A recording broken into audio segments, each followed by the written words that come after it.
भक्तिमहोत्सव फक्त यंदाचं आपलं हे सुवर्ण महोत्सवी वर्ष आहे.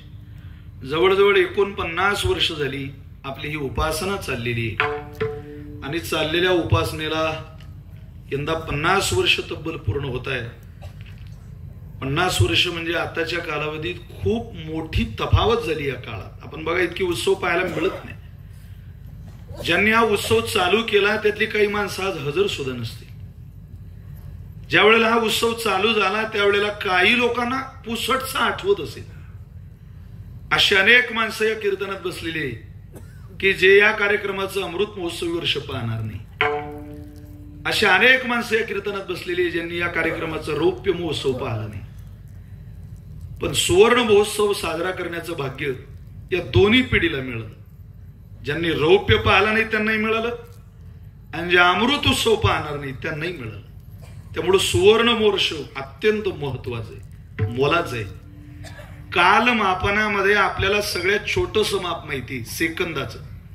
आपण 60 सेकंदाचं 1 मिनिट मोजतो, 60 मिनिटाचा 1 तास मोजतो. बोला बोला. 24 तासाचा 1 दिवस मोजतो, 7 दिवसाचा 1, 4 आठवड्याचा 1, 2 महिन्याचा 1 ऋतू, 3 ऋतूचं 1 अयन, करेक्ट, 2 आयनाचं 1 वर्ष, 1 दक्षिणायन 1 उत्तरायन, 2 आयनाचं 1 वर्ष, 12 वर्षाचं 1, 25 वर्षाचं 1 रौप्य आणि 50 वर्षाची 1 सुवर्ण महोत्सवी वर्षाची प्रदीर्घ परंपरा आहे.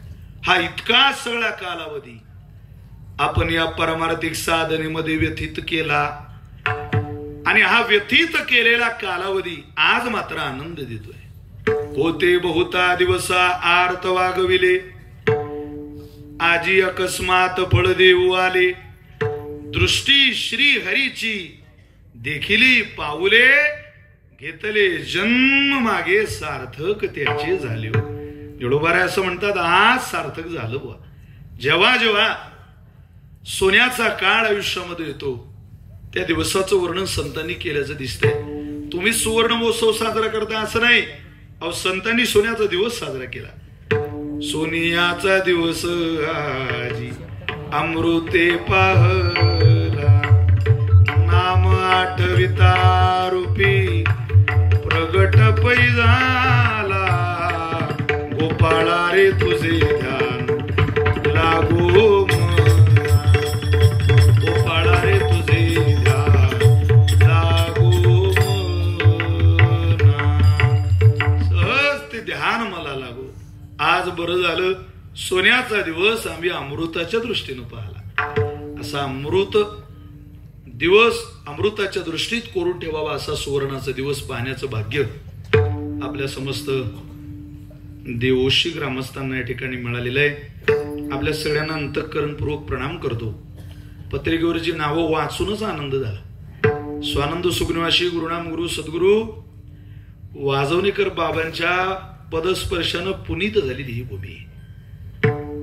श्री गुरु कोंडाजी बाबा डेरे असतील, गजानन बाबा होलावडे, गुरुवर्य मारुती बाबा गुरव, तद्वत ज्यांच्या मार्गदर्शनाने हा उत्सव चाललेला आहे, आदरणीय रामचंद्र महाराज बोचरे, आदरणीय रामदास महाराज मेदगे आदी करून उपस्थित संत सज्जन महानुभाव, आदरणीय सगळीच महाराज मंडळी, या सगळ्यांच्या चरणी प्रणाम करतोय.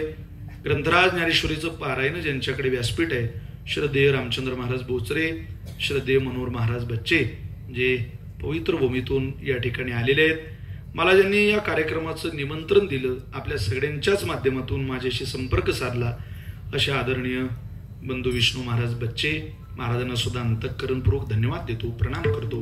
संकल्पित वेळेत ही सेवा भगवंताच्या चरणी सुपूर्द करण्याचा प्रयत्न करतो. या ठिकाणी भजन साथीला ज्यांची पहिली चाल झाली, उभ्या महाराष्ट्राला परिचय असलेलं एक भजन वैभवातलं आधाराचं स्थान, नाव आदरणीय माझे बंधू हरिभक्तपरायण श्री ओंकारजी महाराज जगताप, आदरणीय हरिभक्तपरायण श्रद्धेय हरिश्चंद्र महाराज, ज्यांची सेवा आता आमच्या हिसवनला काल परवा संपन्न झाली. उत्तम कीर्तनकार आहेत. मृदंग साथीला माझे ज्येष्ठ बंधू आदरणीय हरिभक्तपरायण मृदंग सेवक श्रद्धेय विठ्ठल महाराज ढोकर, आदरणीय सगळीच महाराज मंडळी, आदरणीय महाराज सुद्धा समोर बसलेले आहेत, आधी करून सगळीच महाराज मंडळी, महाराष्ट्रातलं एक वारकऱ्यांच्या आवडीचं व्यक्तिमत्व आमच्या संकेतदादाच्या रूपाने ते उपस्थित आहे. संकेतदादांना सुद्धा अंतःकरणपूर्वक प्रणाम करतो. आमचे मित्र ज्यांचा चांगला व्यापार सोन्याचा या परिसरामध्ये आहे, खेडला, असे आदरणीय आदिनाथ दादा ढोरे आहेत, आधी करून सगळे त्यांचे मित्र सवंगडी. आदरणीय आमचे पाटबंधारे विभागामध्ये तुमच्या धरणावर काही दिवस नोकरीला होते आमचे माडी साहेब, मला इथं आल्यावर माहिती पडलं. आमचे माडी साहेब आहेत, हार्मोनियम वादक आहेत. आपल्या सगळ्यांच्याच चरणी वंदन करून संकल्पित वेळेत, बरोबर वेळेत ही सेवा आवरण्याचा प्रयत्न करतो. विठ्ठल विठ्ठल.